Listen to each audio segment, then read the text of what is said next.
The first question is displayed, President Metsola, on the screen there, Roberta. but I can read it out loud. What should be the key priorities of EU policymaking to strengthen inner cohesion of the EU in the future?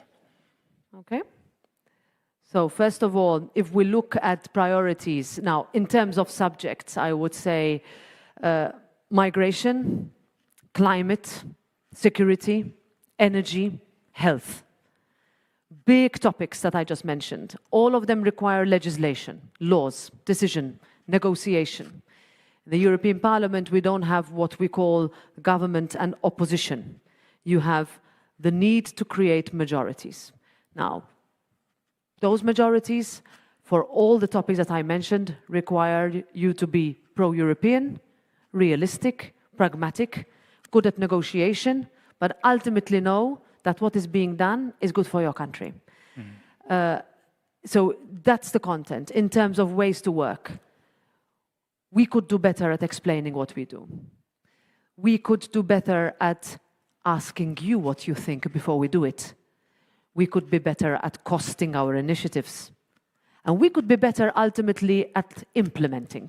We talk a lot about laws when we vote on them. We talk less about when they enter into force. Some countries do the job, some countries do a job a little bit less. That's the role of the Parliament, but we need to be better at it. So I would say that in terms of policy subjects, we would go on, for example, on the green and digital transition. We would look at the social and economic pillars on which we need to found our union. We would make sure that we leave nobody behind, but we need to do it in a spirit of building, of constructive, of being pro-European, and ultimately winning quite a few things for each and every Finnish citizen. Now, this website is not going to exonerate you from asking questions. So at one point you have to start putting your hands up, okay? Yep. Maybe I was promised someone would ask me a question from there, look. Maybe continuing from that topic, does someone want to raise their hand, ask a question? Maybe there? You can get microphone in a couple seconds. So if you can please say your name and if you have organization, then your background also. Hello. Well, my question is not really a follow-up question of the previous one. Well, my name is Paula. I'm actually from Barcelona, but I'm studying here in Finland. And my question was regarding the possibility of EU citizens to vote, well, either for their national MPs or the MPs of their country of residence. So currently I'm residing here, so I could vote for the Finnish MPs. But I would like to know, as the President of the European Parliament, what would you recommend foreign students or just foreign people living outside their countries, like whether they should vote for their national MPs or for the MPs of their country of residence? I mean, obviously it's a very personal decision, but... Also the bad one.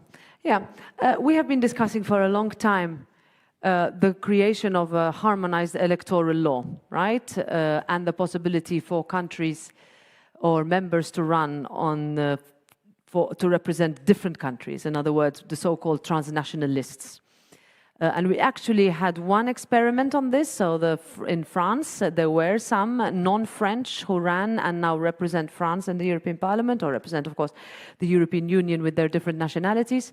And that is something that is still on the agenda of the European Parliament. Until now, however, for this election, Paula, we still rely on the national electoral system. In other words, you as a EU resident in Finland can either choose to go to the Spanish embassy to vote, or you register to vote for Finnish candidates. It is a personal decision. What I would say is that if you find a candidate who represents you, then make the most of the fact that you have a choice, because many people do not have that choice.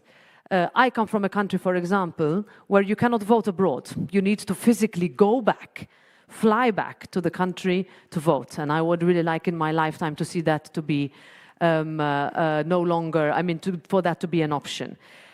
We have also different systems. In other words, how do you qualify as a resident? We get a lot of questions that it takes a very, very long time in some countries to become a resident and therefore be eligible. You know, this is the first European election without UK citizens voting. I can tell you that for those, that is very, very hard situation that they cannot vote for their MEPs. But ultimately, what I would suggest is that you identify with a candidate that for 5 years can represent you best. And that doesn't have to be from your own nationality.